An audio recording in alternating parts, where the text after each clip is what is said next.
Welcome, everyone.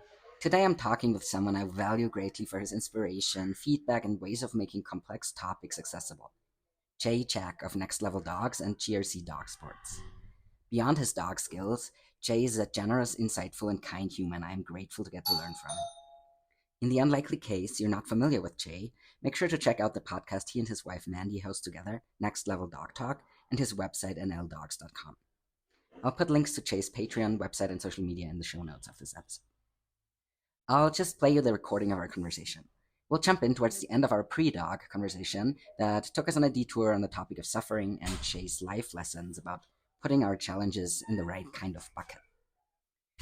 We were going to talk because Jay sent me a super kind message after I released episode 59 of this podcast, and he asked me if I wanted to talk about the quadrants I was getting lost in, which was awesome because, man, I so appreciate people that came in my life who helped me increase my understanding and learn more about the parts of learning theory I used to be, and partly still am, ignorant about. Let's get started.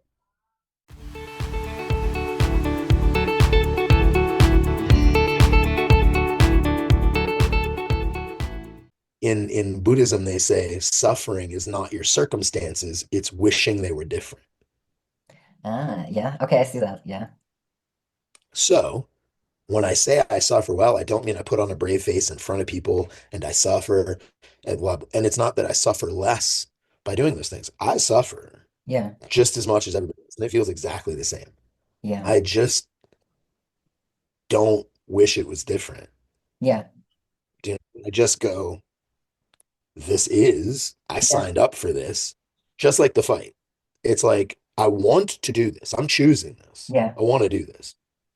The price of admission is the feeling. You're fucking Yeah. horrified. You're scared shitless before you fight. And that is just the ticket that we pay to ride the ride. Yeah. And so I suffer, but I'm choosing to be here. I'm choosing the kind of path of an idea of being a bodhisattva. I'm choosing to suffer to help other people out of the hole. Yeah. But because I'm choosing it, I don't I don't begrudge it. I'm just like, this Yeah. is what it is, it's suffering. Yeah. And yeah, And you have the ability to frame it in that way for yourself, to put it in a you know what I non-Buddhist mean? way, and that makes a huge difference. I Huge. like, I mean, and yeah, but in your life quality in general, because you're not sitting around and like being bitter and getting Yeah. more and more jaded and whatever. But that's what happens when people suffer. The reason they get all fucked up is because Yeah, they're like, don't want this to be happening. And then yeah, that's the deal. yeah. No, and that is, I feel like that's true, like in general, right? Like there is, or I feel like I am at a point where I've realized there's no point to like sit around and ruminate about the fact that something I cannot change is not different. That's completely pointless. It's not going to help me. It's not going to help anyone. It's just Doesn't. gonna make me an annoying person to be around. Um, yeah, Yeah, there's a Um, there's a chapter in the book, like I'm writing a book. It's yeah, yeah. You almost done. mentioned it. But there's this idea of there being like two buckets, right? There's things that you can do something about Yeah, and things that you can't do anything about. And most people, the biggest suffering that most people have in their lives is they put things in the wrong bucket. Shit that they can do something about, they put in the bucket of, oh, well, I guess you just have to accept this. yeah. And you're like, no, Oh, yeah. that's you That's should do yeah, something about. But it hurts you because it's in the wrong bucket. Or they put something, I should be doing something about this. yeah, I've got to make my mother love me. yeah. Like, You can't control other people's feelings. They're gonna do what they're gonna can't. do. Yeah, So, but if yeah, you put something that belongs in the can't do anything about it bucket in the you can do something about it bucket, you hurt yourself. And yeah, if you put something that can't do it and it's something you can do, you hurt yourself. So the first thing is making sure you set your list properly. Like, yeah, which one does this go in truthfully? Which one does this actually belong in? And once you get past that hurdle, then it is the skill.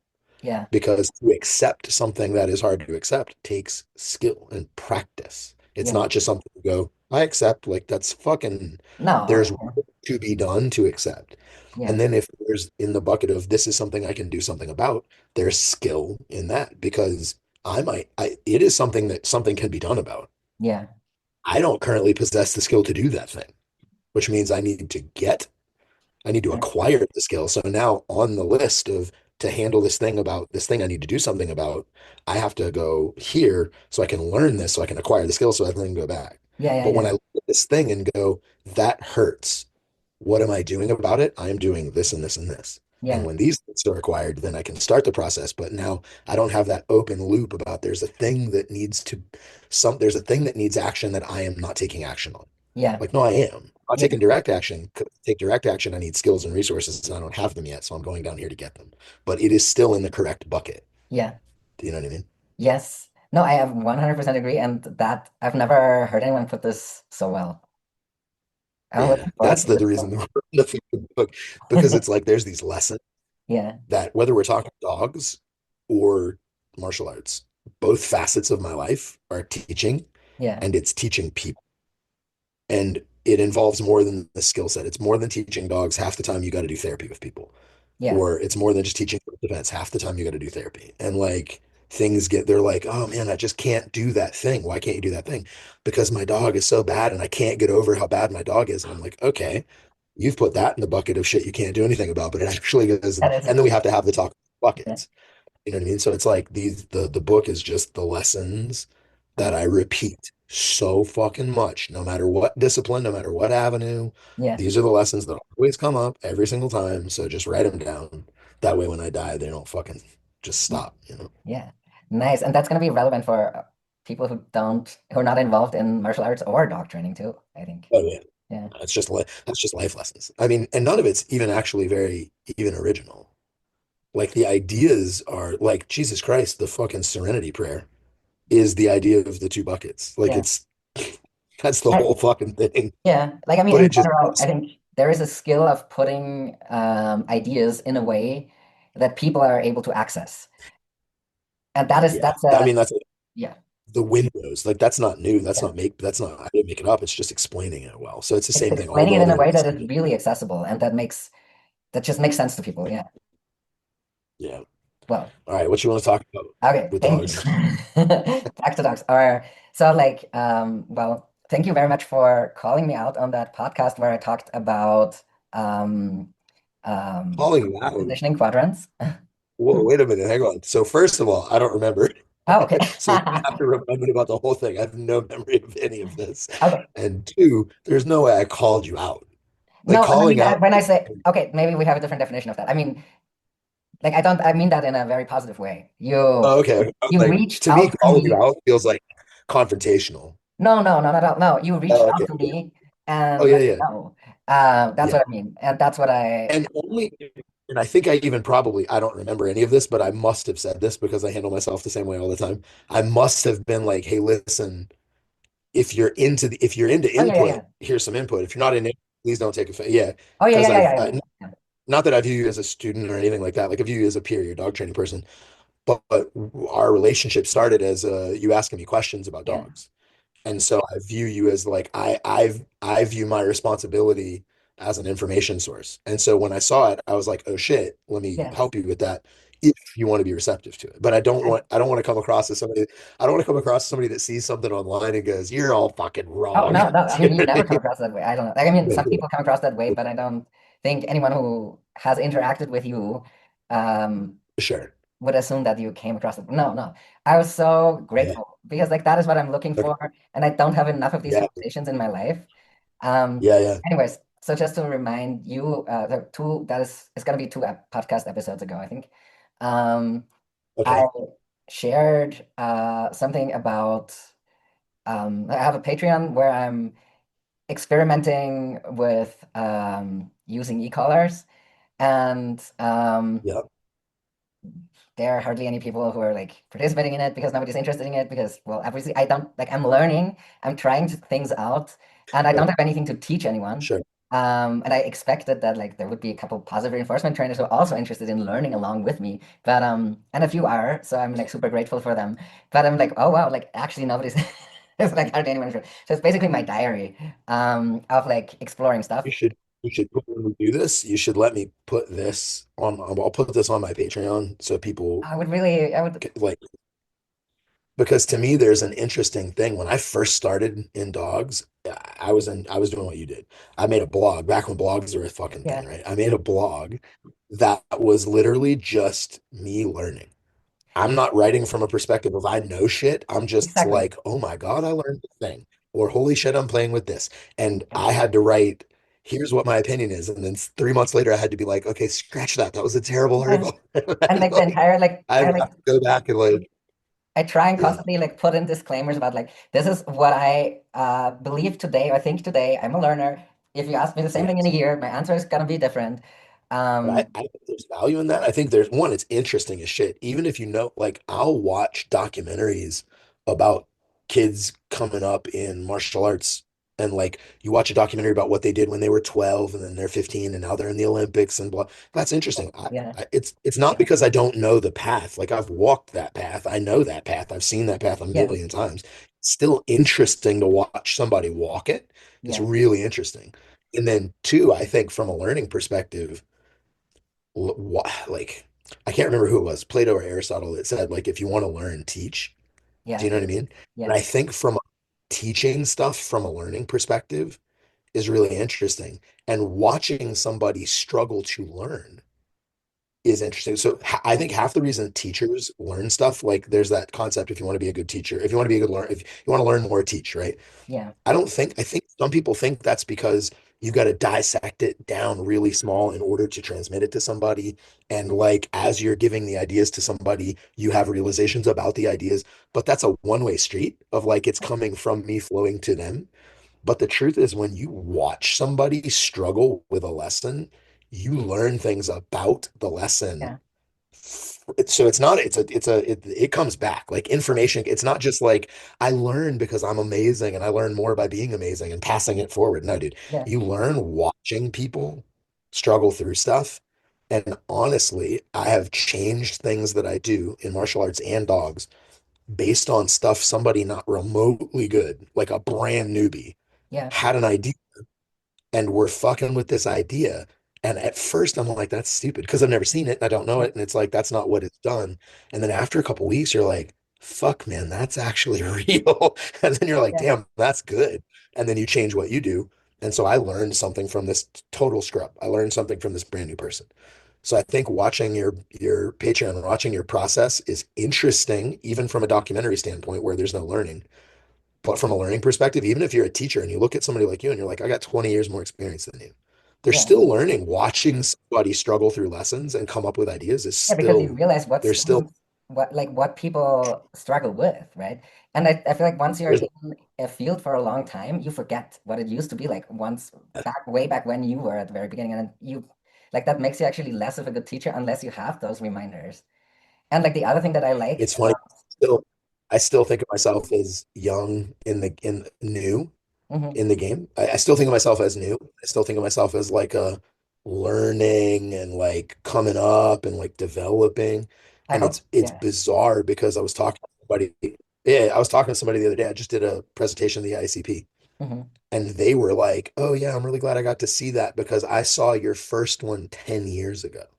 And I was like, "What the fuck are you talking about?" Like, well, you know what I mean? There's no way I've been at the level of presenting at conferences for 10 years. Like that's batshit. That's bananas. Because yeah. when I hear somebody go, and I've been doing this for 10, 15, 20 years, I'm like, wow. I wonder what it'll feel like when I get there. You're like, dude, you're already there. I'm like, I don't feel like it at all. I still feel new.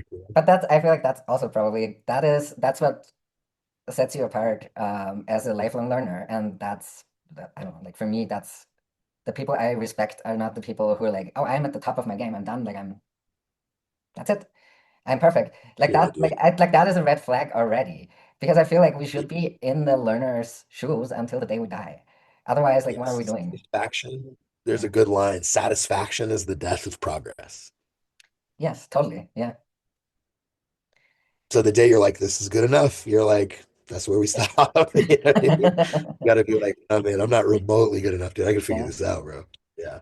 Yeah. Anyways, Anyway, so yeah. tell me what's this thing about because I don't remember.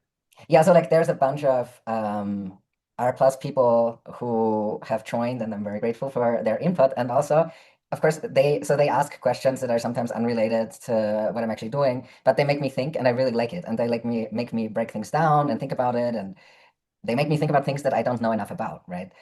So I keep trying to put like, this is my opinion today. This is how I understand it. Ask me in a year, I'll probably say something different. Anyways, Yeah, yeah. so this one patron asked a couple of questions that actually had nothing to do with the video I had shared, but were about punishment in general. And so I was like, oh, quadrants, exciting. And I shared from my theoretical understanding of the Mhm. quadrants. And a couple days later, I think you posted on your Patreon that the three types of negative reinforcement. And that was before the Um, podcast actually was published. And I was like, oh, that makes so much sense. I like had totally, and like that made me think about and realize, I think, when you come into the dog training world from a quote unquote force-free angle, mhm. um, you like kind of get, and like I had this image of like you get this map of the world where like Yeah, large parts of it are redacted, right? But you're being kind of presented with the, or I feel like I was presented with the illusion that I'm getting like a complete map of the world because like yeah, someone somewhere like shows you this stupid little diagram with the four quadrants, and then we talk about positive reinforcement, and yes, like in a throwaway comment, we talk about negative reinforcement, for example, with the seatbelt metaphor, yeah, and then we move on. yes, And like honest, and then yes. we just never look at it again because like, well, we're done. That's negative reinforcement. That's your seatbelt metaphor. Now you have a complete map. You don't need to go there. Yeah, And like yeah. Don't worry punishment, about it. You understand it. yeah. Yeah. And So refresh people that haven't heard, unless you're trying to get into something else with because when I say that there's three different types of negative reinforcement, that's not true. There's just negative reinforcement. right, but Like because you've learned to perform a behavior in order to avoid a consequence for not performing the behavior. That is negative reinforcement. yeah, Increasing the likelihood, frequency, or intensity of a behavior in the future because of what non-performance brings, because of what performance removes, right? yeah, That's negative reinforcement. But man, the flavors, they're so do you know different. what I mean? Yeah, The flavors inside that, very, very different. Do you know what I mean? And I think without talking about that nuance, it's weird, man. And I understand why, because aversives are aversive to think about, yeah, right? yeah, Appetitive things, making my dog go, ooh, yum. I'm like, hell yeah, I want to think about that all the time. Like, yeah, I'll sit around for 2 hours, just daydream about which toy I'm gonna buy, the fluffy one with the squeaker or without the squeaker, and is it made out of this or this, and do I get a bungee handle or not? And ooh, wouldn't you know what I mean? yeah, Like, nobody wants to sit around and go, I wonder what my dog dislikes more, a prong collar with this millimeter or this millimeter. yeah. And you're like, No, I don't that's want to fucking think about that either, dude. Do you know what I mean? Like yeah, aversives are aversive to think about. If you love dogs, if you yeah. care about dogs, Yeah, and that's then why we the assume that, like one of those terrible arguments why we don't even want to talk about aversives is like this idea that yeah, punishment is reinforcing to the punisher. I don't like I am not feeling reinforced if I have to punish my dog. Like that's I feel like well I screwed up. I would rather not have been in this situation. Like that's not I feel well, reinforced when I get to reinforce my dog. so I don't here's the deal is again, you're slipping into, was any part of the discussion that we had that I called you on about the idea of in the future and not currently? no, but like I don't think I made that particular mistake, but I Okay. do But you understand that concept, right? yes. Yeah, yeah. It's Okay. about making the likelihood of the behavior go up or down in the future, not in Yes. this rep. Yeah, But so it's not in this rep that matters, it's in the future that matters. But what you just described, you slid back into colloquial in this rep right. discussion. Yeah, Because you said punishment is not reinforcing. Because when I do it, I feel shitty. But you're talking about how you feel. right. Right. Does Right. that make sense? Yes. And so when we talk about punishment and reinforcement classically, like traditionally, like literally the definition of behavior science, addition, subtraction, future to future, how it affects operant choices in future based on consequential results of last trial, right? Then Yes. it's like punishment is reinforcing because Right. I want something to stop. I have a problem. Right. And I you, yeah. I performed the action of punishment, and because of that, my problem was solved. Which Yes. means in the future, when I find a problem, I Yeah. am any choice that has been reinforced is more likely to occur. And Yes. so if punishment fixes my problem and it does that 10, 12 times, when I'm faced with a choice between punishment and reinforcement, I'm more likely to pick Yeah. punishment because No, you're I've been right. enforced. Yeah, Does no, that make yes, you're totally right. Yeah, so like that is, and I liked how you put that before. It is not fun to think about aversives. That's Um, terrible. and yes, I but don't like, want to think about it either. yeah, but you're right. Punishment, by its definition, has to be reinforcing for me because otherwise it wouldn't be Even punishment. even if you hate the experience, Yeah, even, yeah, because we don't define quadrants based on our experience. yeah, no, we define it purely based on the We outcome. define it based on yes. And Yeah, and if so it then it's works like well, that was horrible. I will And do you're like, it yes, it was again. horrible. But when we're faced with it, are we going to do it again? And you're like, probably, because it worked really well. And you're like, well, Yes, then now that decision has become reinforced. yes, And so that is a danger in using aversives in dog training. I'm not force free. I'm also not heavy handed by any means. Like yeah, I'm very, very, if there was a such thing as Lima without causing arguments, that's me. Do you know what I yeah, mean? Like I try to be as least invasive and minimally aversive as I can be while chasing efficacy and holistic experience of the dog, yeah, right? So it's like not a I've trained in flat buckle collars. I'm just now fucking with an electric collar and I don't even want to. With yeah, one dog, one time, and I'm not even like excited about it. So yeah, like I'm not the heavy balance guy, right? But it's like I think that like when we if I really care about a dog's experience, then thinking about creating aversive experiences to the dog is aversive to me. I don't enjoy thinking about it. But the way that we get really skilled at something is by giving it a lot of thought. yeah, But if I can't tolerate the process of the thought experiment, I can't get good at it.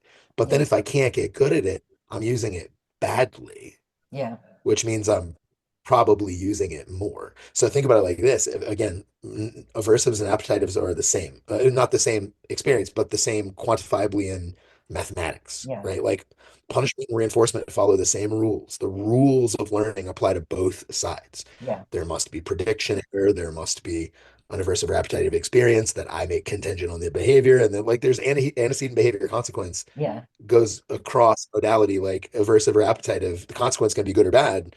ABC still stands, right? And it And is, so that's like, it's funny how like I keep like running into this where I'm like, when once you, for example, explain something to me, I'm like, yeah, of course. And like I feel like I know that in theory, but in practice, it's like yeah, somehow dude. like it It's eludes me still a lot the of second we start talking about when we talk about theories, as in mathematics, it's like an equation holds true no matter what the numbers you plug into the equation yeah, are.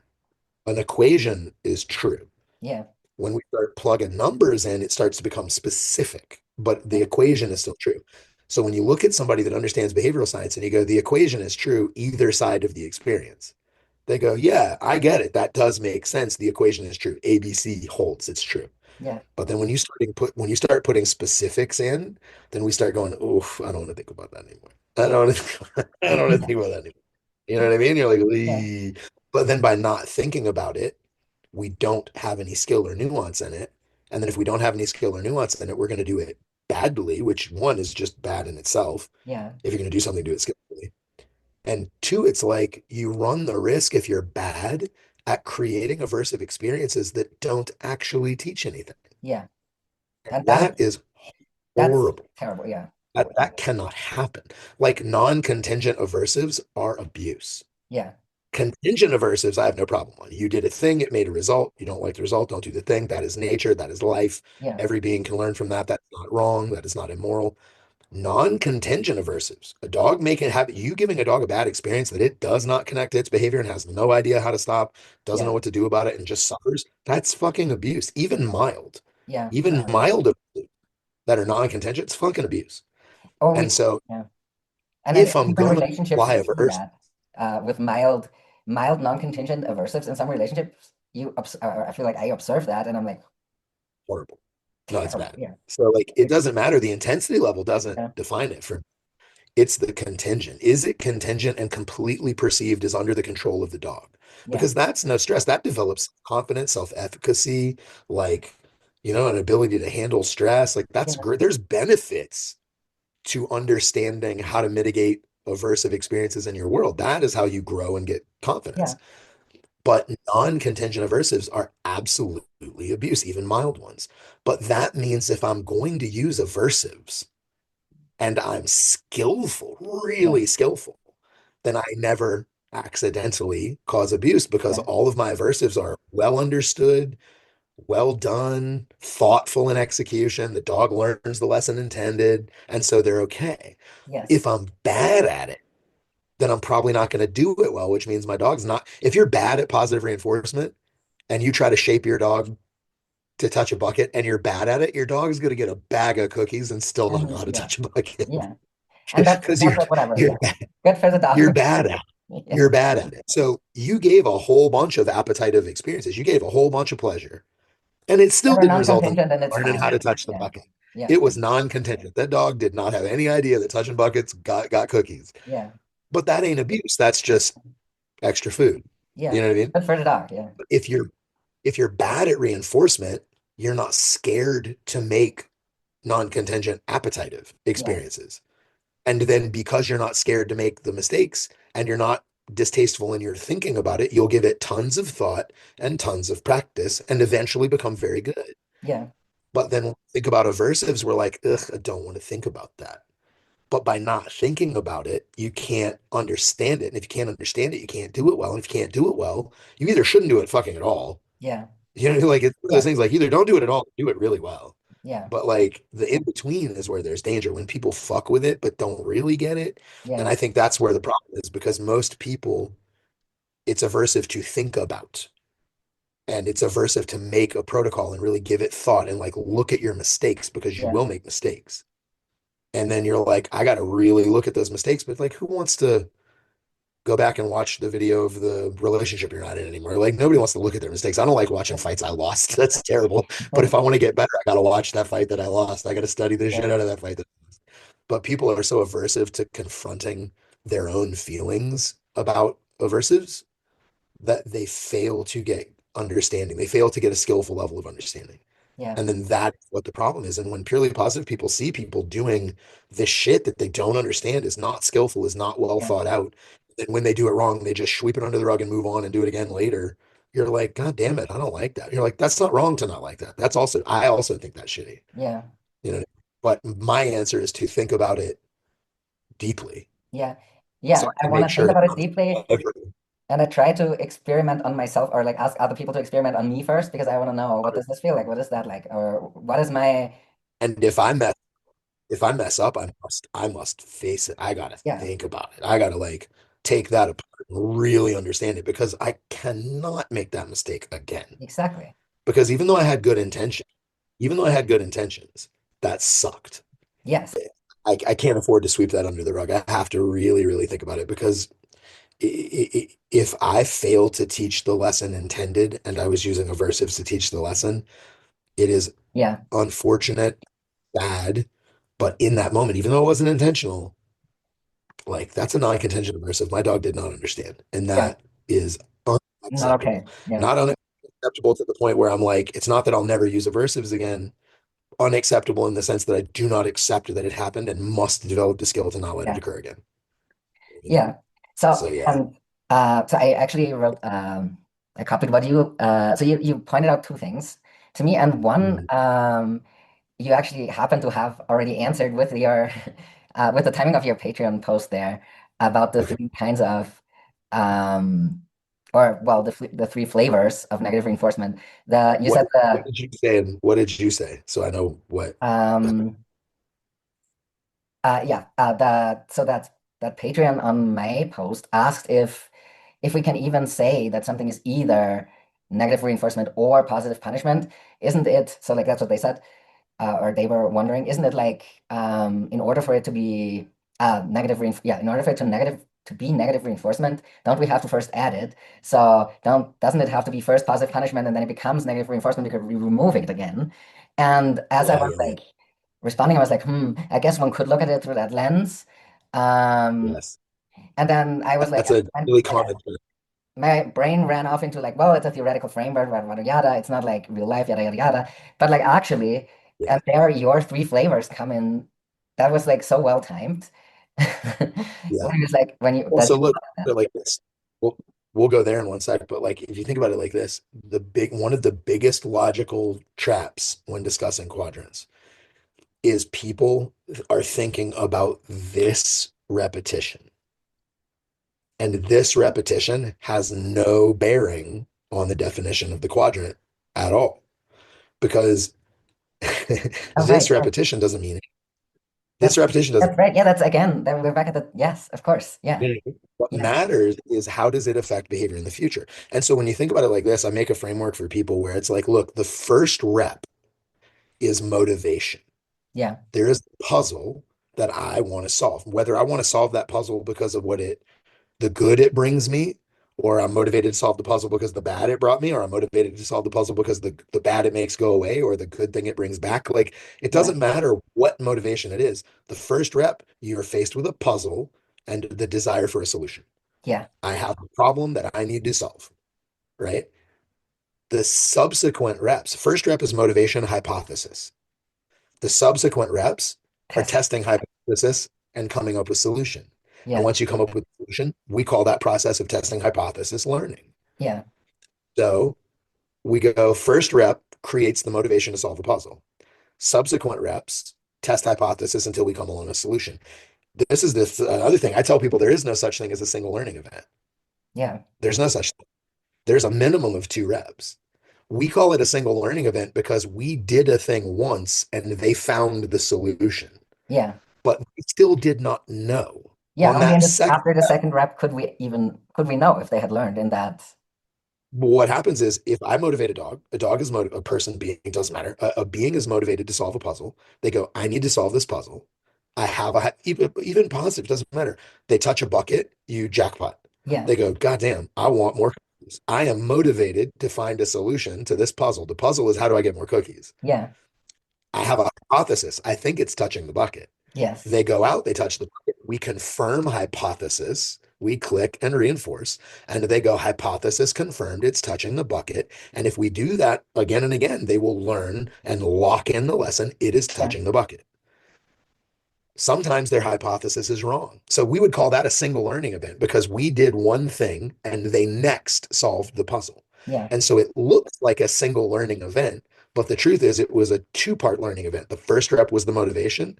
The second rep was the hypothesis confirmation, right? Yes. Yeah. The dog was testing the Sometimes, hypothesis. Yeah. now he was correct on the first rep, But he didn't know which that means yet. it looks Yeah. like a single learning event, but Yeah. it's actually 2 parts. The first one, there was no learning. There was hypothesis and motivation. The second one was hypothesis confirmation. If we go, it doesn't look like that all the time, but they're still learning. The dog gets a jackpot for touching the bucket. It's motivated to solve the problem. It has a hypothesis. It's barking at the bucket. Yeah. And he comes out and he goes, poof, poof at the bucket. And we don't click. And he goes, Yeah. fuck, I thought it was barking. And then Yeah. he spins and we don't click. And he goes, fuck, I Yeah. thought it was spinning too. Yeah. And then he goes, I don't know what it is. And he touches it and we go click. And he's like, oh, motivation, Yeah. hypothesis. Next rep, he's like, I think it's touching the bucket. He Yeah. does it. We can confirm hypothesis. And so it's like all of learning is there's a puzzle to be solved. You have motive. The differential rep, the first time we enact the protocol, whether we're giving reinforcement, aversives, appetites, doesn't matter. The first time we change the ABC, the dog is motivated to figure out what the change is and why, Yeah. and either get more or get less of the change. And they have this motivation to solve the puzzle in front of them. Subsequent reps are hypothesis confirmation until eventually they achieve the right Yes. lesson they learned, and now they've in the learned lesson. And after they learn the lesson, we can then diagnose what quadrant it was, Yeah. but only Yeah. until that point, Yeah. which is why it's written the way it's written. It's written R plus. Everybody says positive reinforcement, but we don't write it Yeah. plus R. You know, Yeah. if you look at science literature, it's written R plus Yes. or P, but that's because it's the order of discovery. First, we figure out what was the solution to the puzzle, to Mhm. do something more or to do more, better, harder, faster. Like, was the solution to do or was the solution to not do? Yeah. What was the solution the being came up with? If the solution the being came up with was to do, then we have increased the frequency, likelihood, or intensity of a do behavior, Yeah. which means it's R, Yeah. right? If they figured out the puzzle was not do, we have decreased the likelihood, frequency, or intensity of a do. So it's like if we learned the solution is not do, it was P. There's P. Yeah. After we figure out what we've done, we figure out why we've done it. First, you go, what was the lesson? Yeah. Why was the lesson? What, then why? What happened, then why? So we can look at it and go, what happened was R. The Yeah. solution to the puzzle presented to the dog was to do a thing, and that was R. Now, did it do that thing because of what was received by the action or what was removed by the action? Yeah. Because if it chose to do because of what it received for doing, it was R plus. Yeah. If it chose to do because of what was removed from the doing, it's R negative. Yeah. If it chose not to do because of what was received or what was removed. If it chose not to do because of what was received, it was R plus. I mean, P Yeah. plus. B plus. If Yeah. it chose not to do because of what was removed, it was P negative. Yeah. So it's like, it's very simple. Like, what did the dog figure? What was the solution the dog came up with, R or P? Once we determine that, we go receipt, removal. Did it make that choice because of what receipt or because of what removal? Yeah. And then we get the quadrants. But the problem is it's after the fact. And you'll get into this discussion with people where they go, okay, well, I have to add the leash pressure, which is an aversive. And if you don't like something, it's P. And I added it so it's P plus. But then once I added it, you removed it in order to make it go away. So it's the spinning axis of P plus blended into R negative. And you're like, listen, it's super simple. You're talking about this Right. repetition, and that has no bearing on the discussion. Yeah. That does not matter. Do you know what I mean? So Yeah. it's like the example I give people is the rats. Like they did a study on punishment aversives. Super boiled down. There was like a guillotine door. The guillotine door opened. The rats ran down the hallway. They ate cheese. And they did this with a bunch of rats, and there was a known likelihood, frequency, intensity. Like it was 100% in frequency, 100% likelihood. The intensity was like they ran at 4 miles an hour. It took them 2 seconds to eat the cheese. This is a known quantity. Over 100 repetitions, there's an average likelihood, speed, frequency, Yeah. And so then they were like, let's apply an aversive. They were trying to study punishment. Like, let's apply an aversive in the hopes of achieving reduction in this behavior. And then we'll see what it takes and how they respond. And they're doing the studies. And so, well, there's a whole bunch to it, but I'll give the two examples. And this is where it fucks people up on the internet. Example one is negative reinforcement. This being was negative reinforcement. The trap door opens. Well, I'll go punishment, positive punishment. This being the trap door opens, the being stepped on the floor to run across the hall to eat the cheese. When he touched the hallway floor was electrified. Touched the floor, went, ow, hot, backed up, the guillotine door shut, repetition over.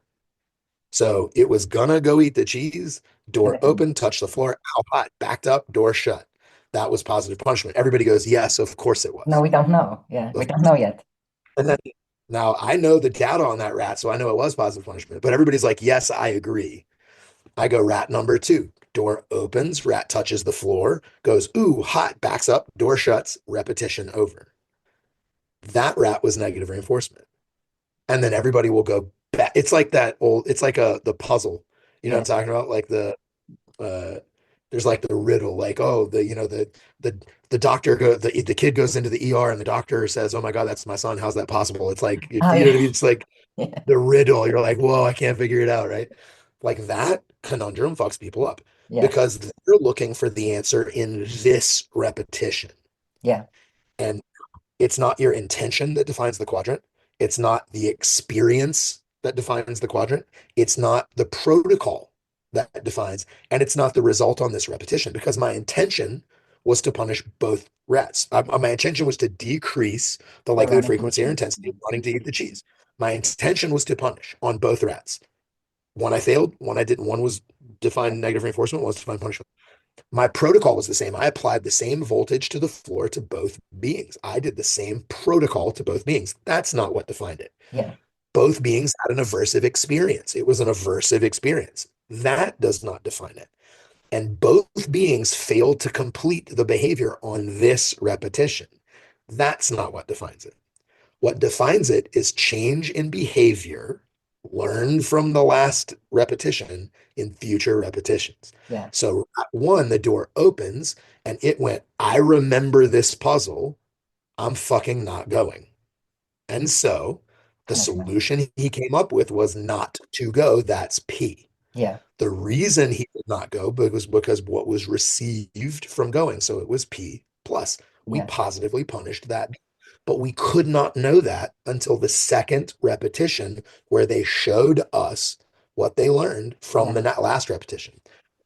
Rat two looked exactly the same, experienced the same thing. Our intention was the same, the experience was the same, the protocol was the same, the result was the same. Yeah. Rat two, door opened. He went, I remember this picture. The floor is hot. I gotta go fucking fast so my feet don't burn. And he sprinted to eat the cheese. Yeah. Really That cool. Like, being, even though we have the same intention, the same protocol, the same experience, the same result, that being solved the puzzle by doing, yeah. therefore it was R. Once we know what they did, we go, why'd they do it? Did they do it because of what that action received or what that action removed? They removed the heat on their foot, therefore it Yeah. was R negative. So even though our intention was the same in both animals, the experience was the same in both animals, the protocol was the same in both animals, and the result of the affected rep was Yeah. the same in both animals. They both learned different things from the experience. And that is a really important thing to understand because then it makes all the arguments of, well, if my dog stops barking because I gave cookies, did I punish barking with a cookie because they stopped eating because of what they received? Or did I, okay, and you're like, well, that doesn't fucking matter. Yeah. Do you know what I mean? Yeah. Like, that doesn't matter. On the next rep, what did they show you they learned? Do you know Yeah. what I mean? And Yeah. this is a really important thing because there's a lot of people in the balance community, the balance world, that believe they're punishing behaviors. But the truth is they're negatively reinforcing a lot of behaviors. Yeah. They go to punish a dog, they go, no. When the dog barks, they go, no. Bang, bang, bang. The dog jumps into heel and they go, good. And the pressure comes off and they're like, see, I punished barking. No, you And negatively you're like, reinforce healing. but we don't know. What Yeah. we got to do is we got to walk that dog up on a long line, loose leash. And when they see the dog, they go, well, I'm not going to bark. And they don't bark, but they also don't perform a specific behavior. Yeah. That means we did, in fact, They punish the decrease person. the likely frequency or intensity of the blow Yeah. up, which means we're punished. Yeah. But if my dog sees the dog and goes, oh shit, I have to heal, and he flips into heel, turns out we didn't punish his barking. We Yeah. increase the likelihood he heals instead, which Yeah. is great, dude, because I cannot see barking either way. Yes, that's true. Yeah. But the question is, does my dog know what I wanted him to know, which is I'd prefer you not do that thing, Yeah. or does he think he must heel around dogs or he gets popped? Yeah. Because that's not my intended lesson. Yeah. Now, if I Depending ever on who you want to are, teach maybe. that Yeah. lesson, I know, but like it's Yeah. not. So yeah, I think the understanding of the process, the rep that we do to teach creates motivation and a puzzle to be solved, and Yeah. a puzzle to be solved and motivation to solve the puzzle, regardless of the why they're trying to solve it. We create a puzzle that they want to solve. Then subsequent reps, whether it's one next rep or 12 next Yeah. reps, they learn, they confirm hypothesis until they find the right answer, and then we lock that right answer in. And Yeah. now that answer becomes very strong, strong enough that it's hard. If you click too many times for bucket touching with one foot, it's going to be real hard to get them to touch with two Too. Yeah. because they're not in confirmation of hypothesis mode. They're in This is how it behavior works. patterns. Yes. Yeah. This works, motherfucker. You know what I mean? And so, like, understanding how learning works and that the definition of the quadrants are how they solved the puzzle in the future and then why Yeah. creates the quadrant. What you did, what you meant, what you did, what the dog's experience was, what happened on this rep does not matter. Only what did they learn? Yeah. You know what I mean? You know what? Like, I'm like, ah, yeah. And the thing is, like, yeah, I remember you sharing the study about the rats in St. Louis at the Mhm. seminar. And I hadn't heard about this particular Yeah. study before. And I was like so fascinated by it. And also, the theoretical Yeah. framework makes perfect sense to me about reinforcement and punishment. And like, I know, and I feel like either you or Larry asked about the definition of I don't know, like, was it reinforcement or punishment? And I said, like, I answered the question. I said, like, blah, blah, blah, in the future. And like one of you said, like, oh, I think that's the first time that Yeah. someone has actually said in the future. I remember that. And Nobody says that. yes. And like Yeah. still I get tripped Yeah. up. And you know, the funny thing is I Have was it. coming home from It's that. I'm sorry, even when you know it in the framework of dog training, you can fall into it. When you were having the discussion, you're like, Yeah. well, punishment's not reinforcing for the person because I hate the way it feels. And you're like, you just slid back Yes. Yes. into Yeah, like we were having a discussion about technical terms and then we slid into colloquial terms. Yeah, Because the problem is this, the problem is in science, scientists do not think about unintended consequences of their wording. yeah, Do you know what I mean? This is yeah, problematic because they said reinforcement and punishment. And the issue is that colloquially, we use the word punishment to describe horrible. yeah. It is, it's not about learning. It like, oh Yeah, my God, the CrossFit workout I did today was so punishing. So you're going to do it less in the future? Oh no, I'm going to do it again. it's Like, clearly it I'm going to wasn't. do it Yeah. more. I'm going to do it more because I want to get good at it because I want to win the CrossFit Games. Yes. But man, it was punishing. What Across. you're actually saying, you're not saying I'm reducing the amount I'm doing it. What you're saying is it was horrible. Yeah, I did not enjoy going through it. You know what I mean? yeah, Oh man, the sun today was so punishing. So you're not going out on the next sunny day? Oh no, I'm going out. For sure, I'm going out. I love going out on sunny days, but man, it's punishing. And you're like, well, you're not saying punishing as decreased likelihood frequency. You're talking about it was a terrible, in the moment, I was suffering. yeah, You're not talking about what you learned from the suffering, what you're going to do about the suffering. You're just saying it sucked. yeah. But that's how we use it colloquially. And then this fucking dickhead picked that word to Yeah. describe decrease in the likelihood, frequency, or intensity. And we're stuck with it. Yeah, And then we go, oh, technically, punishments decrease likelihood, frequency, or intensity of behavior in the future. Awesome. And then we go, well, reinforcement, punishment's not reinforcing to me. Why not? Because it fucking blows. But now you're on the colloquial word punishment, not the yes, scientific definition of behavior science, additive, subtractive. Did you increase, did you decrease? But it's hard because we use the word as both. yeah. And so it's easy to slip accidentally back into using it non-technically. How do you Do you know get what I to the mean? point where that doesn't happen If to they'd you? have said reinforcement, if they'd have said reinforcement diminishment, it would have been perfect. Oh yeah, totally. Yeah, Do you know what I mean? Like if I could go back, yeah, if I could just be like, hey man, we either reinforce that behavior or we diminish that behavior. And then nobody would be like, oh man, I would never diminish a dog's bad behavior. You're like, yes, I would. You know what I mean? yeah, Reinforcement based will be like, I would never apply punishment, but I'll use a reinforcement strategy to diminish a behavior. yeah. You're like, Maybe it's that's a like, good. dude, if we just started saying, if we could all just agree to rename it diminishment, we could just stop so much fighting. Maybe we You should know what I just mean? do It's it. so much nonsense. We should start renaming it. But Yeah. like that, maybe It's that the same thing. is a good Go strategy. ahead. Asking myself, like, is it a synonym of diminishment? Yes. Yeah, Yes. Like, what am I saying? Am I saying diminish or am I saying suffer? yeah, Which one am I talking about? yeah, Do you know? And this is why it's bad because when we go, listen, punishment has all this blowback. That's not true. Punishment doesn't have a bunch of blowback. Punishment is absolutely wonderful it is because everywhere.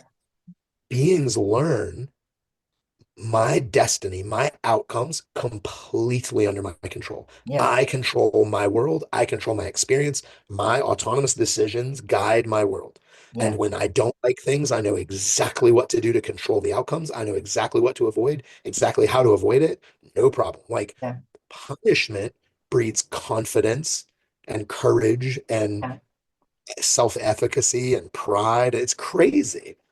But non-contingent aversives crush beings. yeah, Like an aversive experience that you cannot control, did not deserve, not deserve because nobody deserves anything bad. But yeah, when you touch the hot stove, you're going to get fucking burned. Like, yeah, but if I get hot stove burn sitting still doing nothing, and I don't understand why it's happening or how to yeah, control it, and I have no way to stop it in the future, that's a horror show. That's PTSD. That's yeah. abuse. So it's like, but people will be like, man, punishment has all these blowbacks. And you're like, tell me about what you're talking about. And they'll be like, this dog got stemmed and now he's scared of fucking bushes. And you're like, So it that's was not punishment. non-contingent. That is a A non-contingent non-contingent aversive. person. Yeah, That yeah, is a horrible, do you know what I mean? yeah, Like, that was when my mom was cruel to me as a child, and I didn't know it was because she's mentally ill. I thought I was a bad kid. Like, yeah, that's abuse, dude. That's abuse. Like yeah, now when somebody mentally ill does something to me, I'm like, oh, you're sick. I don't go like, what's wrong with me? Do you know what I yes, mean? But yeah, like that was horrible. But yeah. that's because it wasn't under my control. I tell you what, my dad gave me aversives and my mom gave me aversives.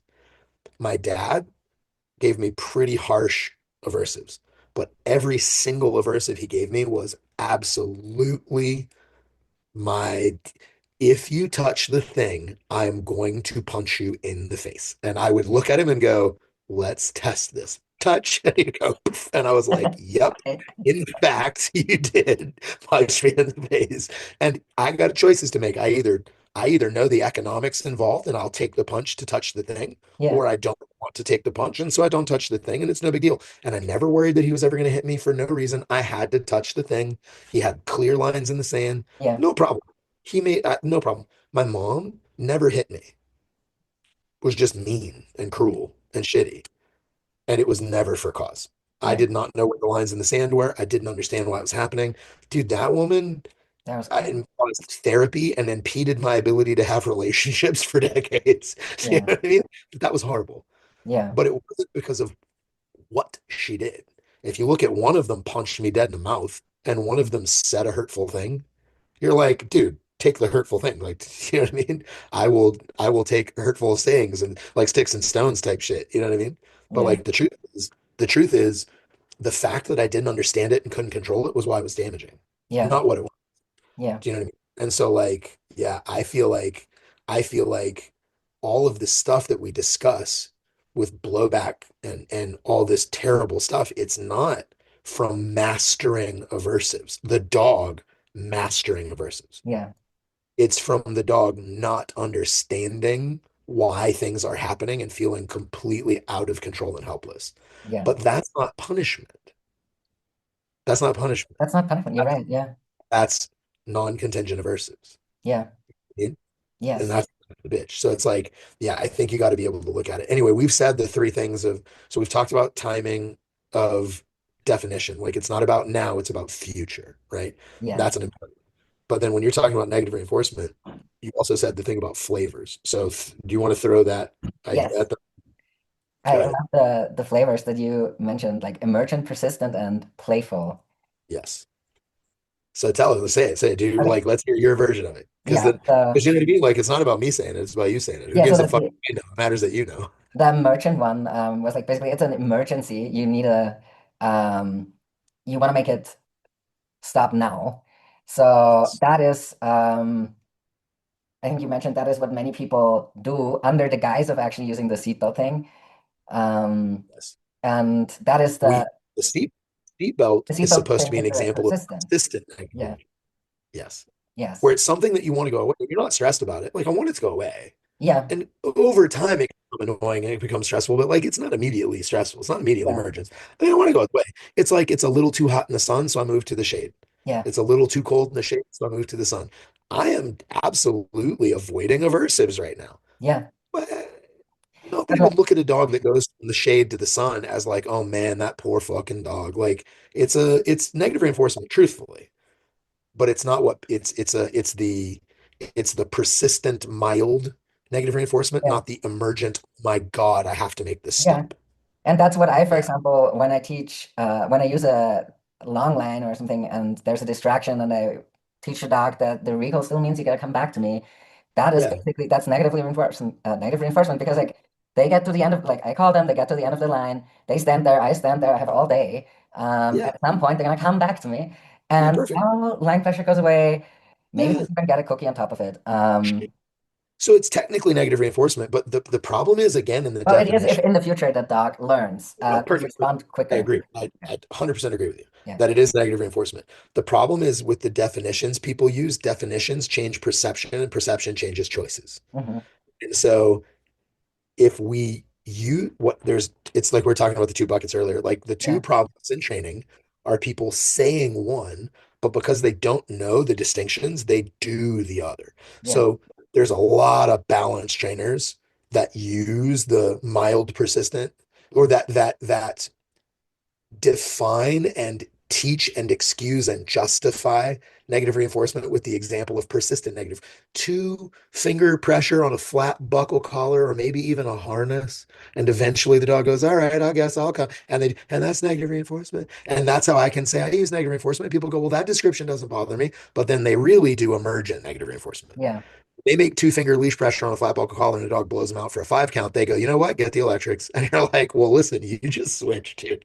You know what I mean? Yeah. It's no big deal, whatever. But like not understanding there's a gradient Yeah. between persistent.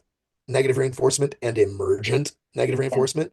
And then there's people in the force-free world that see negative reinforcement as emergent negative reinforcement because they've watched people do it. Yeah. And they go, well, I'm fucking not doing that. Therefore, I don't use negative reinforcement. And they're missing the possibility of not only persistent reinforcement, but playful negative reinforcement. And that's the Yeah. one that both camps don't get. Yeah. Yeah, the playful one is that's the best one. That was your dodgeball example or the hitting someone's what is that Hot game hand, called? Does it have a hot name? hand, Yeah. hot hands. Hot hands, Yeah, yes. yeah, Yeah. yeah, yeah, And I was actually thinking, like forever ago, I went to a seminar by Susan Friedman, and she said, yeah, she mentioned dancing, like ballroom dancing, as an example of negative reinforcement because it gives yes, into like your partner's cues, right? If you're following and the other person is leading. I was like, yes. would that also fall into the playful category? I guess, in a way, even though in a Yeah, different absolutely. way.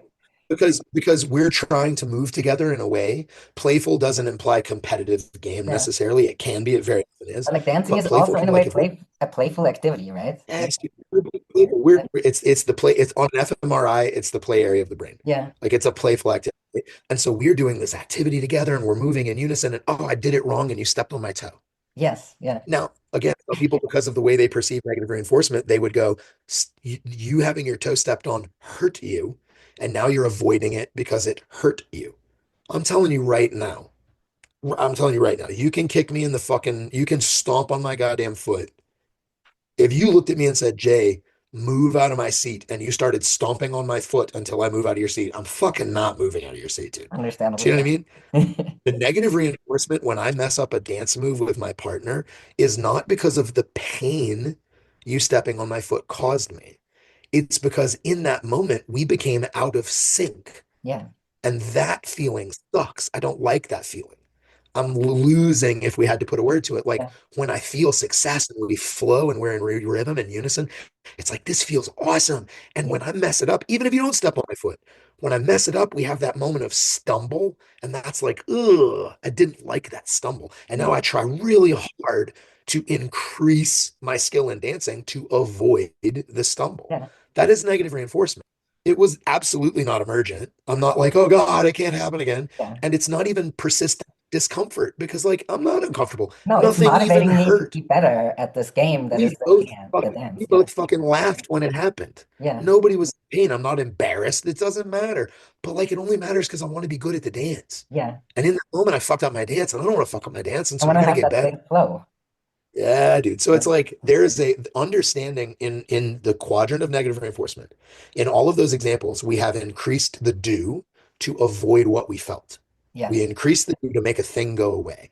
In one, it was the I'm not going to survive if this doesn't go away, so I got to remove it. In another was I'd kind of prefer this go away, and so I'm going to remove it.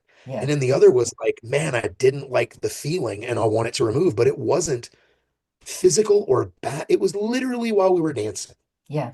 Do you know what I'm saying? Yeah. Like Yeah. when a dog that knows how to do a trick for a frisbee fucks up the trick, even if you don't mark it with a non-reinforcement marker, even if you don't punish it, even it still goes, ah, I fucked Yeah. that up. You know what I mean? I want to do it better. Like I can do it better, mom. Watch, let Yeah, me like, do and it then I see better. that That's not, with my dogs, like when like there's something like sometimes they catch themselves in the like wait just because they want to get it right, right? And they were like I don't know, like they were absent-minded, just like I sometimes am. And they're like, yeah, yeah. and then They're they're like, like, ha, my flow is broken. I don't yeah, want that to happen again. yeah, But they're increasing a do to make a feeling go away. That's negative reinforcement. yeah, And this is just another one of those problems, like when people in their definitions and their semantics, because in positive reinforcement world, there is absolutely 100% whether you mean for it to or not, there's absolutely negative reinforcement and yeah, negative punishment occurring. If the dog does a trick wrong and does not get the cookie, they're like, fuck. yeah, Now that's technically not negative punishment, technically not negative punishment, because the answer to that solution next time is do better, which means it's negative reinforcement, not negative punishment, because they yeah, solved the puzzle by doing, yeah, right? But if I am taking my bag of cookies and getting ready to perform and they freak out and bite my ankle, and I go, dude, we're not training right now. I'm not doing that. And I put it away yeah, and they're like, fuck, I missed my chance. Like I blew my chance, which means I solved this puzzle by not biting your ankle. You yeah, did negative punishment. yeah, It's almost you almost can't not do it. And there's negative reinforcement in purely positive, even though you didn't do anything. When the dog is experiencing flow with you and they fuck that up, Yeah. they don't like the feeling of broken flow as much as we don't like it. Yeah. And then they go, I need to do better to avoid that feeling. That is negative reinforcement. And so, even in the purely positive world, there will be negative punishment and there will be negative reinforcement. Yeah. However, when we get into discussions with dickheads in balance camp, they will go, they will use emergent negative reinforcement. And then when you go, I dislike negative reinforcement because you dislike what you see and you should because it's shit, Yeah. right? They, well, you use it too. And you're like, no, I don't. And they're like, yeah, you do. Because when you did this, it was negative reinforcement. And then we buckle down and you're like, fuck you, I do not. And I won't use negative reinforcement. And now they're not able to look at what they do because they can't let it be called the same thing. Yeah. But it's like, it's not the same thing. It is the same quadrant. It's not the same thing. That's a good. It's Yeah. not the Yeah. same thing. Do you know what I'm saying? Yeah. Yeah. Like you Yeah. can be in the same quadrant and be vastly different. I can Yeah. be in the same quadrant. I can be, everybody knows it. Again, we think we allow for the nuance in positive reinforcement, but not others. In positive reinforcement, we know I can give you one piece of the kibble that you don't enjoy that much. But if you increase the behavior to get it, it was positive reinforcement. It just wasn't. And I can jackpot you with a Yeah. pound of raw liver. Yeah. It's the same quadrant. Yeah. It's not the same value. It's not the same Yeah. thing, but it's the same quadrant. And so that kind of nuance, we have to allow for it in the other quadrants as well. Yeah. And in negative reinforcement and punishment, you can be in the same quadrant, but not remotely in the same zone. Yeah. You know what I mean? Yes. And by not understanding it, we lead to arguments. And then the problem is people don't look. There's a lot of balanced people that don't look deeply enough into positive reinforcement because they're like, what's the, you know what I mean? Like, I'm not Yeah. gonna, And I because have my tools. yeah, and And because you're also like, dude, there's this colloquial narrative around what certain people do or don't do and what they can achieve or not achieve. And yeah, like that is it's also like like, it's constantly I can think of the English word. It's constantly like yeah, impacting what we're actually doing, yes. even though there's no good reason for it to. And that's part of that is also like the whole stupid algorithms that show you the highlight reels of the worst, like the Yeah. ones that are gonna make you most upset, right? Because that's how those Yes. algorithms work. So yeah, It's like the balance trainer's view of positive reinforcement is an inept person with a bag of cookies chasing a dog around that's not listening. yeah, And purely positive person view of a balanced person is somebody just waterboarding a dog. yeah, You know what I mean? And you're like, what? Like it's crazy. The truth is, though, there's a bunch of inept on both sides who kind of do absolutely, live up to that of course, caricature. But then it's like there's all these other people in the middle. But I know that people have this thing in dog training where they're like, you need to simplify it. Quadrants are important to learn. But because they don't truly understand them, they go, well, you can't give them too much credence because, you know what I mean? You'll get bogged down in the technicality and then they just kind of sweep it under the rug. yeah, I think that's a problem. I think you would do better if you didn't know anything about them or if you or really, really, really understand them. I think the halfway understanding is where a lot of the problems are coming. I think that's people where a need lot to of my problems come from. Yeah, yeah. I think people need to understand what the quadrants really are, as in it doesn't matter what you intended. It doesn't matter what you did. It doesn't matter the dog's experience, and it doesn't matter the outcome. What matters is what the dog learns from it in future trials. yeah, Because if after the protocol we enacted, the dog changes no behavior at all, it was nothing. Even if their experience was appetitive or aversive, there was no learning because there yeah, was no change of behavior. If something increased, it was R, something decreased, it was P. And then once we know what they did, we figure out why. When people understand that idea of how to truly understand the quadrants. Like it's not what you did, it's what the dog learned. Then a lot of the arguments and the discussions become totally moot and people are going to yeah, get much better if we can get over our own mental hangups of thinking of aversives are aversive to me to think about. I don't enjoy thinking about them, but if I don't think about them, I can't get skillful. And if I'm not skillful, I run the risk of using them badly and using yeah, aversives badly.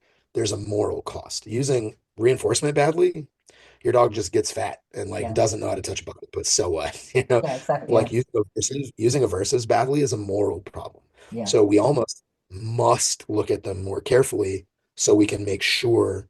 that we're using them skillfully when we use them, or be more aware. Because Yeah. again, I honestly in purely positive, there's still negative punishment, there's still negative reinforcement coming into play. It's It's just called unintentional. the name purely positive is also colloquial usage of that word. Yeah.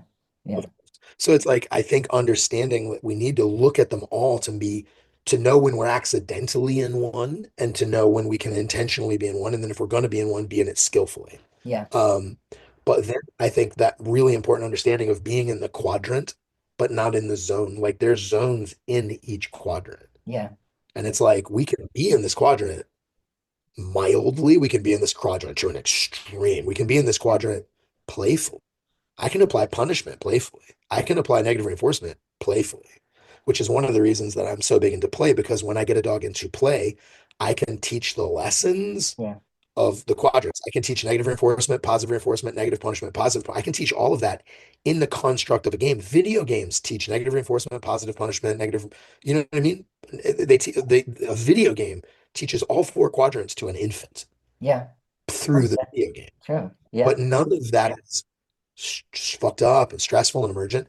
But if I can develop the dog's understanding of a procedure, like this is what it means when I want you to stop something. This is what it means when I want you to increase something. This is how it feels when I'm asking you to increase something because of what you get. This is how it feels. But they're learning it in the construct of a game. Yeah. If It's like we a can get there, sandbox where the stakes are really low and yeah, yeah, and the process is enjoyable. the process is Receiving enjoyable and yeah. receiving punishment, negative reinforcement in the construct of a game is part of the game and therefore fun. Yeah. If we work all that out, then later when we're in a life situation, when I'm trying to apply your understanding of what it means when I'm asking you to stop something or to do something or to not do something, we have that worked out. You're more skillful. Yeah. We have had this conversation thousands of Yeah, times both over. the handler and the dog are more skillful in having a conversation in this language, right? Because you taught the language in the sandbox in the context of the game, and then you applied it in real life. After the dog already Yes, knew that word, that how to order beer, right? They could go then yes. out into the So world and order beer at a bar. Yeah, we can teach all of these things in the playful gamified version. And then when we go to apply it in real life, we still have there's still zones. It's the play version, but then there's the mild persistent version, and then there's the emergent style version. yeah, Same thing in positive reinforcement. There's the game of it, and then there's the I'll do it because I want the thing, and then there's the I gotta do it because I want that goddamn yeah, roast chicken. Like, you know what I mean? There's still like the magnet is bigger and feels fucking emergent, right? yeah, So it's like there's zones, there's quadrants, but then there's zones in each quadrant. And you can be in the yeah, same quadrant, but not be in the same zone. yeah, Do you know what I mean? yeah. It's a I think that's the first time I've ever said it like that. So this is kind of the brand new. I like that. Yeah, That's the first time I've said it like that, but I'm probably gonna say it like that again. that's a really good way to put it. And you can like imagine the zones having like different colors or like something like that, right? Yeah. Yeah, It's not the quadrant that's red. yeah. It's the like in It's the each zone. quadrant, there's Yeah, and like yeah, it's okay to be here, but it's better to be here. And like if you do this, I get it, but like you should reserve that, honestly. yeah. Like you should do the jackpot for a whole boiled chicken Not for every every time. sit your dog does. Save though. You know what I mean? Like when you know what I mean? Like that's actually an interesting way to look at it. So we're gonna collab on that. We're gonna have to make like the broken down. Yeah. There's the quadrant. Like in each quadrant, there's like a little mosaic, right? So either it has different colors or it is like a multi-dimensional thing rather Sure. than just like flat as it's like on a page, right? But Yeah. like, okay, that is, yeah, like I think the colors are easier, at least for me, because geometry now are, that is that even geometry, who knows? Um, are, Well, but it's also like because what you'll see is like people will think positive reinforcement, the whole quadrant, green. yeah, Negative punishment, yellow. You know what I mean? Negative reinforcement, yellow, reddish, orangey, yeah, and positive punishment, red. yeah. But the truth is, there's a green in negative reinforcement. Oh Doing it yeah. in a game, totally. After, Punishment, doing it in a game, totally. You know what I after, mean? And then yeah, there's red zones in each. yeah, Like slow down or maybe it can be done, but like you should be really judicious and careful. yeah, Do you know what I mean? totally, yeah, Interesting. All right, I got a jet. yeah. I gotta Oh, go. yes, sorry for stealing your entire, That's it. I just don't uh, even know if we talked about what you wanted to talk about. um, at least about part of it.